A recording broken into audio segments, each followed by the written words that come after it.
Hello दोस्तों, आप सभी को मेरी तरफ से नमस्कार और आप सबका इस यूट्यूब चैनल पर हार्दिक स्वागत है। आज हम एक टॉपिक की चर्चा करेंगे, इसका नाम है अभाज्य गुणनखंड। अभाज्य संख्याओं के बारे में हम पहले पढ़ चुके हैं, ठीक है। आज इसकी चर्चा करेंगे। अभाज्य गुणनखंड वो कैसे किए जाते हैं वो समझेंगे, ठीक है। तो हमारे पास एक संख्या है 324, इसके अभाज्य गुणनखंड कैसे किए जाते हैं वो समझते हैं।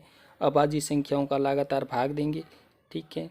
तो 324 से इसके अभाज्य गुणनखंड कैसे होते हैं। देखो, इसमें इकाई का अंक क्या है, 4 है। 4 में जब इकाई का अंक होता है तो संख्या में किसका भाग जाता है, 2 का भाग जाता है।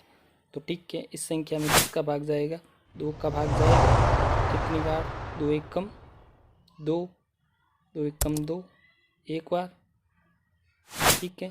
तो यहाँ पर मैं लिख देता हूँ 1।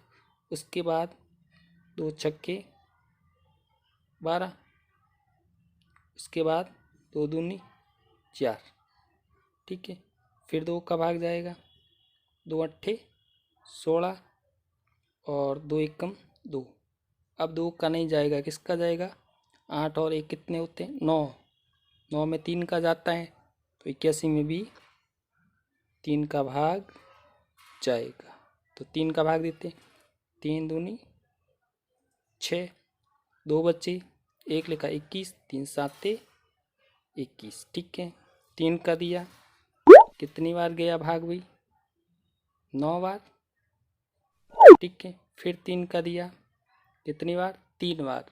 फिर 3 का दिया, 1 बार। तो इसमें जो अभाज्य गुणनखंड आए वो आए 2 into 2 into 3 into 3 into 3 into 3।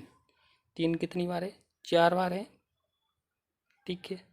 तो ये इसका हो गया अभाज्य गुणनखंड, 2 into 2 into 3 into 3 into 3 into 3, ठीक है। इस प्रकार आगे एक और संख्या है, इसके अभाज्य गुणनखंड करते हैं। वो कैसे होते हैं, देखिए 2352 है। 2 का भाग जाएगा, इसमें इकाई के स्थान पर 2 है, तो 2 का भाग दिया, 2 एकम 2। उसके बाद इसमें और दिया 2 का भाग, तो 2 एकम 2, ठीक है।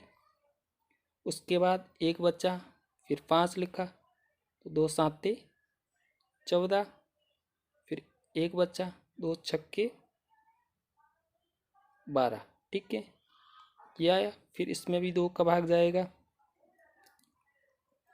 2 का भाग देते हैं, 2 पंजे 10, 1 बच्चा 7 लिखा, 17 हुए, 2 अट्ठे 16, 2 अट्ठे 16, ठीक है। इसके बाद 2 का भाग और देते हैं, 2 दूनी 4, 2 ना में 18। उसके बाद 2 चौके 8, इसमें भी 2 का भाग देते हैं, तो संख्या जो आती वो यहाँ पर लिख देते हैं, 2 एकम 2, 2 चौके 8, 1 बचा, 2 साते 14 हो गए। अब इसमें 2 का नहीं जाएगा, भाग जाएगा, 7 4 11 12, 3 का, किसका जाएगा, 3 का।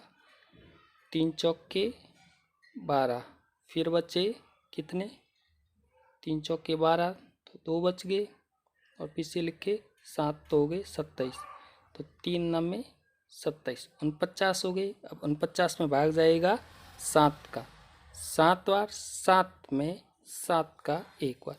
इसके ये हो गए अभाज्य गुणनखंड, ठीक है। 2 into 2 into 2 into 2, 3 into 7 into 7, ये इसके हो गए अभाज्य गुणनखंड। इस प्रकार लिख सकते हैं इसको कि 2 की घात कितनी, 3,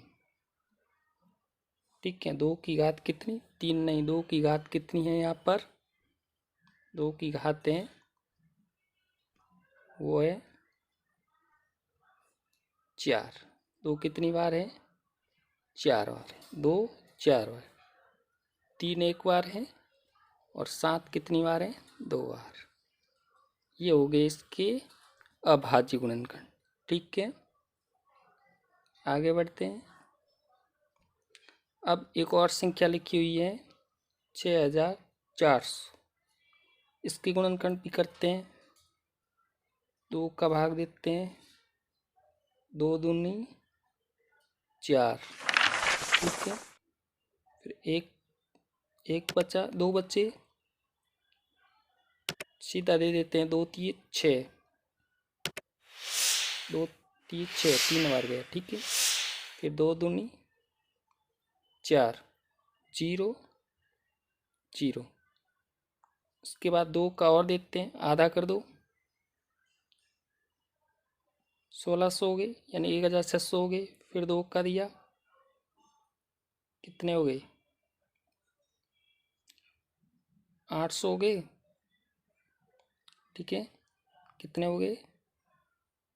800 हो गए। ठीक है, उसके बाद 2 का भाग और दिया, यहाँ पर लिख देते हैं जितना भी आता है। 400 हो गए, फिर 2 का दिया, 200 हो गए, फिर 2 का दिया, 100 हो गए, फिर 2 का दिया, 50 हो गए, फिर 2 का दिया, कितने हो गए? 25। फिर 5 का दिया, कितने हो गए?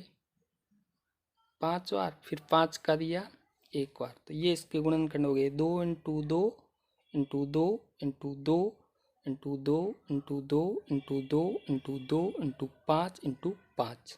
ये हो गए 6400 के अभाज्य गुणनखंड। तो ठीक है दोस्तों, इस प्रकार मैंने तीनों संख्याओं के अभाज्य गुणनखंड कर दिए। आशा करता हूँ आपको समझ में आए होंगे। नहीं आए तो उसको कमेंट बॉक्स में बताइए।